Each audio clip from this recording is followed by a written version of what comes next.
नमस्कार दोस्तों, देखिए आज की इस वीडियो में हम बात करेंगे कि अगर आप जीएसटी का सर्टिफिकेट लेना चाह रहे हैं तो आप एड्रेस प्रूफ के लिए क्या देंगे। अब देखिए सबसे सरल तो चीज़ ये रहती है कि आपकी खुद की प्रॉपर्टी है तो आप सीधा बिजली का बिल लगाकर दे देंगे, लेकिन देखिए 90 से 95% चांसेस में ये रहता है कि आप कोई बिजनेस कर रहे हो तो आपने कोई ज़मीन किराए से ली है तब आप उस पर बिजनेस कर रहे हो, या बहुत सारी जगह ये रहता है कि मतलब कि आपकी खुद की प्रॉपर्टी है लेकिन आपके खुद के नाम पर नहीं है, मतलब आपके पिताजी के नाम पर हो सकती है, दादाजी के नाम पर हो सकती है, या किसी के भी नाम पर हो सकती है, उससे आप बिजनेस कर रहे हो तब भी आपको एक एग्रीमेंट लगता है। और आप इनमें क्या चीज़ दोगे। अब देखिए सबसे बड़ी बात यह है कि अगर आपकी खुद की जमीन है, मान के चलिए कि आप ई कॉमर्स बिजनेस कर रहे हैं, मैंने ई कॉमर्स के लिए लिया था लेकिन मैं अदर चीज़ों का भी बताऊंगा, पहले मैं ई कॉमर्स का बता देता हूं। देखिए अगर आप ई कॉमर्स बिजनेस शुरू कर रहे हैं तो ई कॉमर्स बिजनेस बहुत ज़्यादा ज़रूरी नहीं है कि आप डायरेक्ट किसी दुकान पर ही करें, आप घर पर भी कर सकते हैं। और देखिए घर पर भी आप जीएसटी नंबर ले सकते हैं। तो घर के हो सकता है कि आपका किराए का घर हो या हो सकता है कि आपका खुद का घर हो लेकिन खुद के नाम पर ना। और अगर खुद का ही घर है और खुद के नाम पर है तो बहुत आसानी से आप बिजली का बिल दे दोगे, ऑटोमेटिकली हो जाएगी। क्योंकि देखिए जीएसटी में जब आप देते हो तो वहां पर दो चीजें होती है।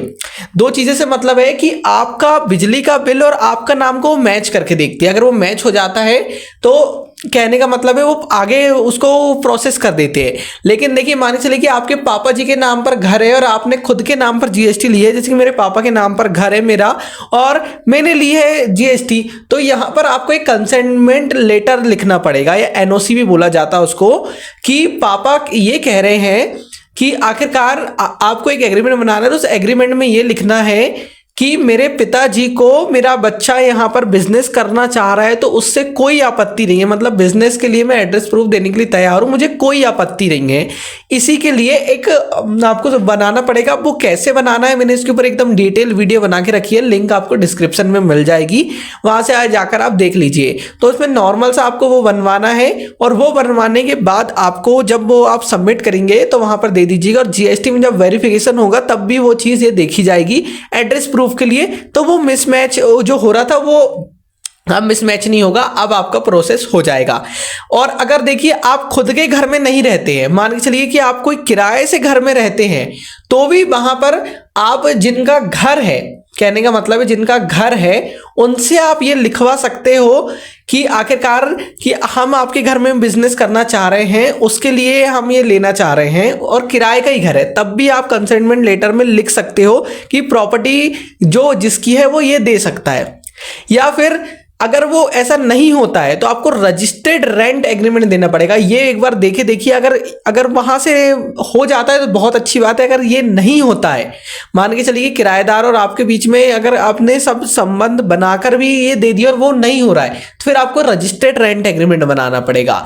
अब देखिए रजिस्टर्ड रेंट एग्रीमेंट किस में काम करेगा। आपकी कोई दुकान है, वहां से आप ई कॉमर्स बिजनेस शुरू कर रहे हैं, कोई भी बिजनेस शुरू कर रहे हैं और आपको जीएसटी चाहिए, तो वहां पर आपको नॉर्मल एग्रीमेंट से कई बार काम हो जाता है, लेकिन आपको एक रजिस्टर्ड रेंट एग्रीमेंट बहुत बार मांगता है। तो देखिए रजिस्टर्ड रेंट एग्रीमेंट क्या होता है, आपको इसको सब रजिस्ट्रार के पास स्टेट कंट्रोल रेंट एक्ट एक एक्ट होता है, इसके तहत आपको सब रजिस्ट्रार के पास इसे रजिस्टर्ड कराना पड़ता है।